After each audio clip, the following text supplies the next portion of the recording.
Hello, this is Greg Smalley with Pod 366, a Weird Movies podcast. Actually, this is a separate interview, not part of the podcast, but I'm here with Pirie Martin from the movie Psychosis, uh, an Australian director. And I the way psychosis sort of defies description in a little bit. The way I would probably start out with it is I'd say it's a experimental film noir with a heavy hypnotism element that takes it sort of into psychological thriller territory as well. Is there a particular way that you personally like to describe or pitch it, since it doesn't fit easily into a single genre? Yeah, it has been a bit of a trick trying to condense it down because there are so many aspects that I'd love to include, like the kind of zombie-ish aspect to it, like the horror side of it. There's the lone wolf kind of superhero, like surreal aspect. Um, but I just try to keep it focused on the main character. I try to just talk about Cliff Van Allen, his kind of emotional journey. So I tend to just describe it as criminal fixer Cliff Van Al. He hears voices. Um, he tries to help criminals. You know, his job is to help criminals, but he lands one job that reminds him a lot of his traumatic childhood, I guess. And from there, the film gets stranger and stranger. I just kind of keep it like it starts out relatively normal. And then as he delves deeper into this mystery and he starts to realize that there's connections to his past and some of the things that have happened to him to cause him to have this condition where he hears voices and auditory hallucinations. The further he digs into that, tries to get justice for, I guess, himself in a way. The film just steadily gets stranger and stranger, and then I leave it at that and let people discover how weird it gets themselves. Right, and it starts off very strange. One of the there are a number of stylistic things that are experimental and set it apart. The first that we should probably discuss and get out of the way because it leads into a lot of things about character and what may be going on are the voices that he hears, Van Arl hears. So Mm. he hears overlapping voices that are sometimes dim, sometimes indistinct, sometimes they'll come to the forefront and which is, a mark of schizophrenia. Other than that, however, he seems uh, perfectly rational, except for maybe his psychotic devotion to coffee intake. Um, but in regards to the overlapping voices, they reminded me of um, these sort of schizophrenia simulators or emulators that you can find on YouTube, where they've tried to recreate what a schizophrenic hears in his head. Was that something that you had heard before and was partially an inspiration for that motif? Yes, definitely. Yeah. I listened to quite a few of those, just to make sure that I knew not only, I guess it was important to understand for writing the character what his experience would be like. Although he doesn't have schizophrenia, I was very careful not to say he has this condition because these conditions often come with, comorbidities and other symptoms that he doesn't present. But the experience of hearing voices generally is relatively consistent by what I've read. So if it is a symptom of schizophrenia, it can also be a symptom of other psychotic disorders. So I wanted to present that as accurately as possible. The thing that drew me into it, though, was reading about narrators and certain people who experience a live narrator for whatever condition that presents itself in, and the fact that they could be as simple as a kind of David Attenborough or a Morgan Freeman style voice that is just describing your everyday life really plainly, which I really liked because it ties into the film noir aspect. I really love the idea of having a film noir style narrator who is actually a part of the character, who the character hears, but the character doesn't actually want, rather than it being like the detective describing his day or his case down the track, like looking back on it. Um, so that was my gateway into it. And then just a lot of research, not just into schizophrenia simulators, but also what other kinds of things do the voices talk about? Because the schizophrenia simulators were interesting. They had the very aggressive and the kind of scary aspect to it, which I guess they really wanted to make sure people understood. I liked that some of the simulators even had what sounded like infomercials playing. It was almost like your brain hears a sound and it gets stuck in your head almost like a song, and it just keeps repeating phrases that mean nothing.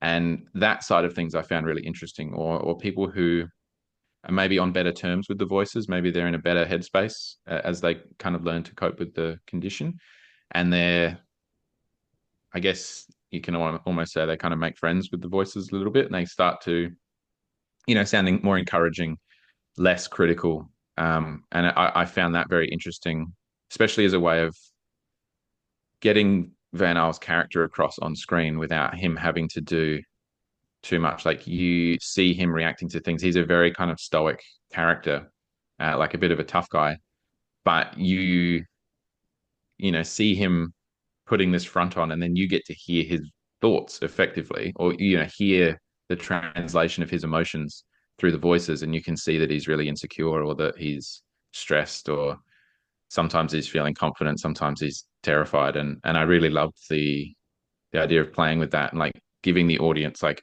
you're in his head the whole time. And I found that I felt a lot closer to the character, especially because I got the benefit of watching the film without them, and then seeing what a massive impact it has when you do put them on, like how suddenly you feel more for the character. So that was kind of what I was aiming for with those, and just to, you know, make it chaotic, make people kind of understand what it can be like and how difficult it can be to concentrate on things. Um, yeah. Yeah, I should, as a service to viewers, I should point out that they are not on all the time. It does not go from moment one to moment, the 90th minute that they're talking constantly over here. Mm. Something you just there's so much to talk about just about the voices, but something that you brought up that I hadn't considered is that your actor would have had to act without hearing the voices, without knowing what they were Yep. going to say. And so Yeah. how was that? Did he have like a vague idea of what they were saying, or did you say, at this point somebody's going to say something to you to like look over there, or did he just Mm. wing it? He knew what the narrator was going to say because that was all relatively important dialogue, but the narrator does serve a more of a storytelling function in the script, whereas the voices are more of a kind of, I guess, the atmosphere or the ambience of his condition, with a few key moments where they do give information that the audience might want to hear about. But the script only featured the narrator, and then I would include, you know, there will be voices here that they'll say a few things like this, but it wouldn't really give an indication of how much they were saying, how much they overlapped, because it's very hard to convey that in a script. And I didn't want the script to be like 300 pages, because if I'd included all of that dialogue on top of the dialogue that the actors had to deliver, it would have been relatively unreadable. Like you wouldn't have understood how long the scenes were meant to go for. So yeah, the actor Darren Amoroso was kind of just, I'd give him a moment, like he would know that they were coming up, and maybe we would have someone off screen just read a couple of things, or just to remind him or make sure he was in the right headspace. But he kind of just had to imagine it. I told him basically what they were going to say, but not even I knew what the script in the end was going to be, because I decided I'll let him get the emotion across. So if he's anxious, or if he's frustrated, or if he's angry, he can do that himself. And then any mannerisms that he does, I tried to get him to do as much, like have a few tics and unusual mannerisms, and then let him do it for what he felt. And then I went through later in post production and wrote a second dialogue script for the voices, and then made them match, and then placed them. I got every actor to do the whole script a few times, and then I would pepper them in and layer them and work out which voice was better for which line, depending on how it felt. And there was a lot of trial and error and kind of rebuilding the scenes from the ground up in post production. I think it's a very ambitious uh, motif to take for a debut film. And there is a lot to talk about. Something else that I want to point out that I thought was very ambitious, considering it, it's obviously not a multi-million dollar budget film, but there are a number of action scenes. This is a very, it's not just a talking movie. There's a lot of fight scenes, and some of them are quite complex with multiple combatants. I mean, it's one thing to fight a one-on-one fight or to film a one-on-one fight, but when you're getting into a very complicated fight with lots of people, what made you want to be that ambitious with the action sequences, and what kind of challenges did they bring up? Um, yeah, I guess I don't know that I necessarily saw it as. I mean, some of it might have been a bit naive of me. I'd done a lot of like short projects, and my friends and I had always done movies where people fight, and we sort of got our heads around how to shoot coverage for that. Like maybe we weren't always the best at throwing a fake punch or doing all of that sort of stuff, but we understood kind of the mechanics of it and how long they take to shoot. But PJ, who played Lone Wolf, he comes from a stunt background and an MMA fighting background, so he was kind of ready to go. He already knew all the ins and outs. We had a few stunt performers on set for some of the larger fight scenes where it was a lot busier, and they would run some of our actors through the kinds of things that they would be doing. And I think I can't even remember. It just kind of happened. A lot of the film, I just kind of came together like a fever dream in some respects. But yeah, we just bought a rubber baseball bat so that nobody could get hurt, and if someone did get hit, it wouldn't knock all their teeth out. And I guess we just approached it very slowly and very carefully. I storyboarded it very carefully, even down to like writing notes, how the camera moves, exactly where the cuts are going to be. So I'd almost previs the whole sequence. So when we got onto set, I could say, all we need to do for this shot is you step one step to your left, swing the bat, person moves or gets hit, and then we cut. And then I come around the other side and we show them falling or hitting the ground. And I just assembled it like you know, a Lego toy in a way. And that helped a lot because everyone knew what they were doing. Everything was broken down into tiny movements so that everyone both could like memorize the choreography. We never did anything like The Matrix where people had to learn like 50 moves uncut. Um, and I think that helped us. It sort of just becomes, I find a lot of these things, shooting dialogue and shooting action and shooting anything really pretty much boils down to the same sort of steps, at least in my head. Like, what does the camera need to see? When do we need to cut? How does it move? And, what's the blocking? And on top of that, it's just, maybe you add in the mechanics of like, does the punch look like it landed? And that was kind of how I approached it.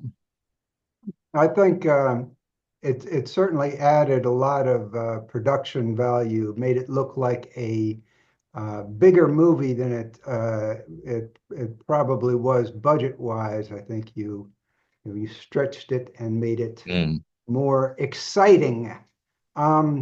One other thing, when you're dealing with a movie sort of this, where the narrator is at least borderline unreliable, because he's hearing voices.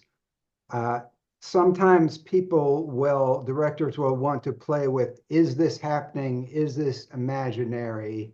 And there's at least one point in the film where that becomes a major plot point.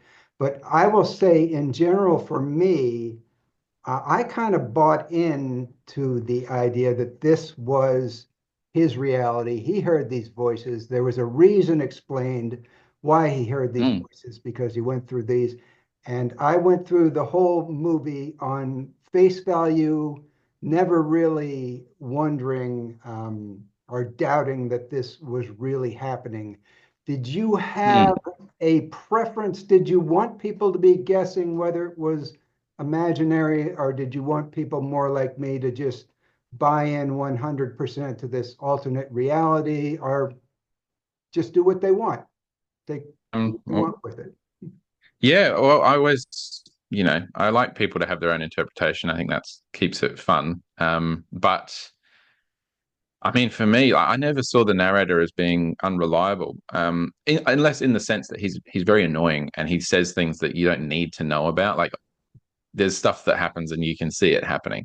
Um, but as I, far as the voices are concerned, oh, sorry, go on. I just want to I'm saying Van Arl as the narrator, not the Yes. character who is the Yeah, well, narrator. that's fair enough. It is technically him. It's a little Um, confusing. So yeah, no, of course. Yeah, because technically you would say the voices aren't distinct people. It is all his mind.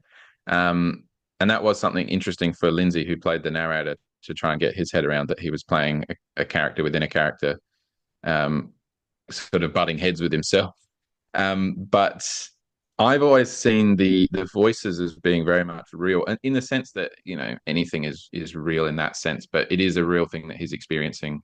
Um, and that you do need to take it at face value. Like a lot of these conditions, you do have to accept that that is how people experience the world, and they certainly have to accept it as well, because they can't get away from it.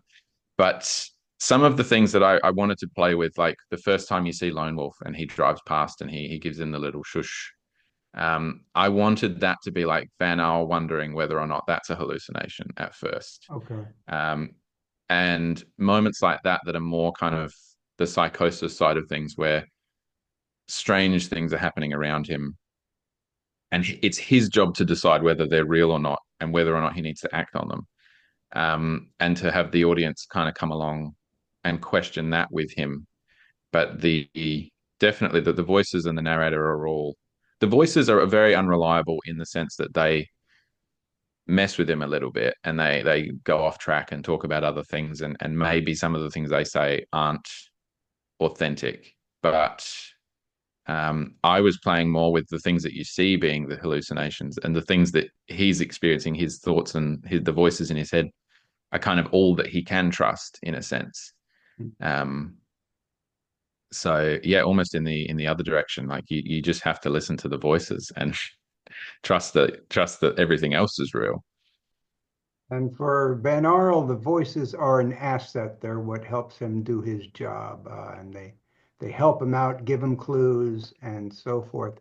Um, so we are probably running short on time. I should Mhm. mention that it's available here in the States on VOD, and it is, I understand, coming to Tubi on October 4th, which will bring Yeah. it to a much wider audience. Um, and one final question, if I can, since we traditionally ask one final question. What is your hometown, and can you recommend us a restaurant there? Oh, so my hometown is Adelaide, South Australia, which is where we shot Psychosis. Um, Recommending a restaurant. I don't go out enough to sort of know what the best spot. But recently I did go to a really nice Afghan restaurant called Parwana, which did amazing kind of Afghan, just really interesting, cross-cultural. It's always nice to try different things. So that would be one that I would recommend just off the top of my head. But there's a million. Australia's got a big cafe culture. Like we love going out to eat, so there's always good food everywhere. Excellent. And thank you so much for taking the time to talk to us. Psychosis is the movie, soon on Tubi, able to rent right now. And I do recommend it if you like crazy little noir movies. Wish we had more time to talk, but that's it. And thank you so much, Pirie. Thank you so much for having me. It's a pleasure. Thank you.